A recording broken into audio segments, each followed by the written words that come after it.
জন্ম তার স্বাভাবিক নয়। পিতা ক্ষুদিরাম চট্টোপাধ্যায় গেছেন গয়াধামে পিণ্ডদান করতে। সেখানে গিয়ে এক স্বপ্ন পেলেন। দেখলেন শঙ্খচক্র গদা পদ্মধারী নারায়ণ দাঁড়িয়ে আছেন। তাকে বলছেন, ক্ষুদিরাম, বড় ইচ্ছা তোমার ঘরে এসে তোমার সেবা নিই। আত্মহারা ক্ষুদিরাম সরোদনে বলছেন তার দারিদ্র্যের কথা, জানাচ্ছেন তার সীমাবদ্ধতার কথা। কি খেতে দেবেন ভগবানকে? অখিলপতি নারায়ণ ক্ষুদিরামের কথা শুনে হাসছেন।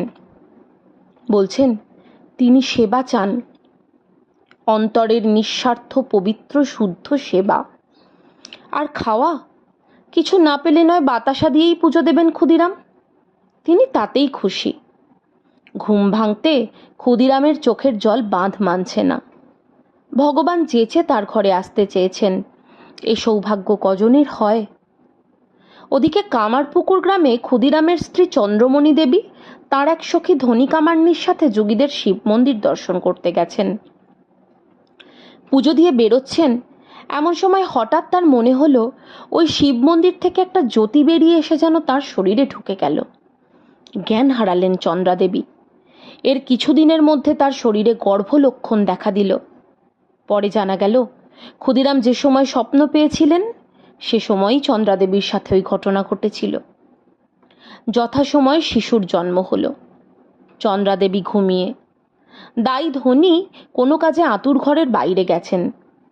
সদ্যজাত শিশু কিভাবে যেন সেই অবকাশে ঢেকিশালের মধ্যে ঢুকে পড়ে সারা গায়ে ছাই মেখেছে। খোঁজ খোঁজ খোঁজ, ধনী এসে বের করলেন ছেলেকে। জন্মমাত্রই সারা গায়ে বিভূতি মেখে ভূতনাথ জানান দিলেন যে তিনি এসে পড়েছেন। ভিন্ন ভিন্ন সময় ভিন্ন ভিন্ন রূপে নানা অস্ত্র নিয়ে এসেছেন। এবারে এলেন সর্বধর্ম সমন্বয় করতে। অস্ত্র হিসাবে নিয়ে এলেন রুগ্ন শরীরের সুবিশাল হৃদয়ে পৃথিবীব্যাপী প্রেম ধারণ করে। এলেন গরল ধারণ করে সুধা বিলোতে। এলেন জাত ধর্মের বিভেদ খোঁচাতে। গয়াধামে নারায়ণের স্বপ্ন পেয়ে ছেলের জন্ম, তাই নাম রাখা হলো গদাধর, ডাকনাম গদাই। নিজের উপনয়নের সময় ধনী কামার্নিকে ভিক্ষামা করার আবদার ধরলেন বড়দাদা রামকুমার চট্টোপাধ্যায়ের কাছে। পিতা ক্ষুদিরাম চট্টোপাধ্যায় তখন শরীরে নেই, ইহলোক ত্যাগ করেছেন। রামকুমার চট্টোপাধ্যায় বড় দাদা, পিতৃসম।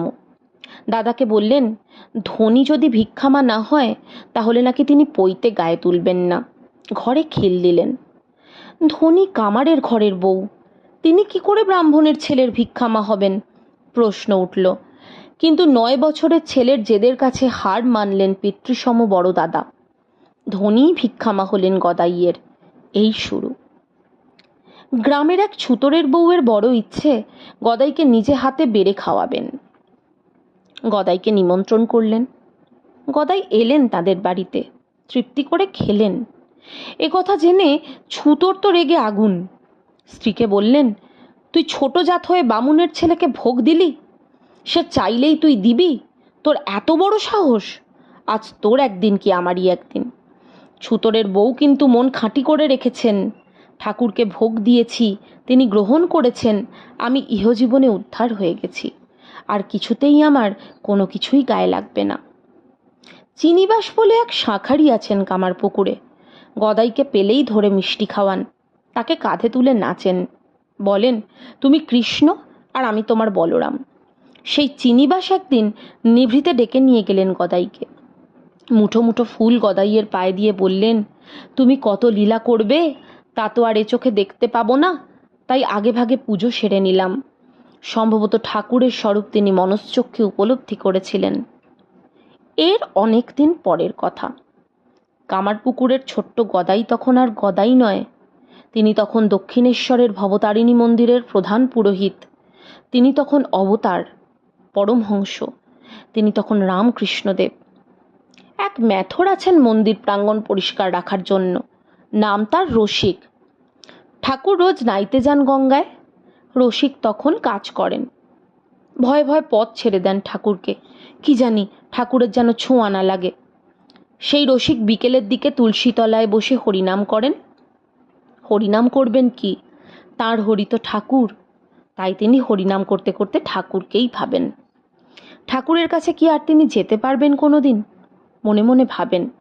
আর দক্ষিণেশ্বরে নিজের ঘরে বসে ঠাকুর রসিকের মনের ভাবটি ঠিক টের পান। ভোর হতেই ছোটেন রসিকের বাড়ি, তাকে গলায় জড়িয়ে ধরেন। রসিকের অশ্রু বাঁধ মানে না। তবে তুমি এলে ঠাকুর, দীনতারণ পতিত পাবন, তবে এই দয়া করো যেন জীবনের শেষ ক্ষণে তোমায় পাই। ঠাকুর স্মিত হাসলেন। এরপর রসিক বেশি দিন বাঁচেননি। প্রাণবায়ু নির্গত হওয়ার আগে তুলসীতলায় কাকে দেখে যেন তিনি ঠাকুর এসেছেন, ঠাকুর এসেছেন বলতে বলতে দেহত্যাগ করেন। এই ধনী কামারনি, ছুতরের বউ, চিনিবাস শাঁখারি, রসিক ম্যাথর, এরা কারা ছিলেন জানা নেই, ক্ষুদ্র বুদ্ধিতে জানা সম্ভব নয়। শুধু এইটুকু জানা থাক, ঠাকুর অদ্ভুত, তার জন্ম অদ্ভুত, তার কর্ম অদ্ভুত। জীবের ত্রাণের জন্যে নীলকণ্ঠ শিব একদা কালকুট বিষ কণ্ঠে ধারণ করেছিলেন। আর সমাজে পতিত বলে যারা চিহ্নিত, এ যুগে তাদের নিজক্রোড়ে স্থান দিয়ে ঠাকুর নিজের কণ্ঠে গলরোগ ধারণ করলেন। সেই দেহত্যাগেও তিনি অদ্ভুত। তার লীলার শেষ নেই।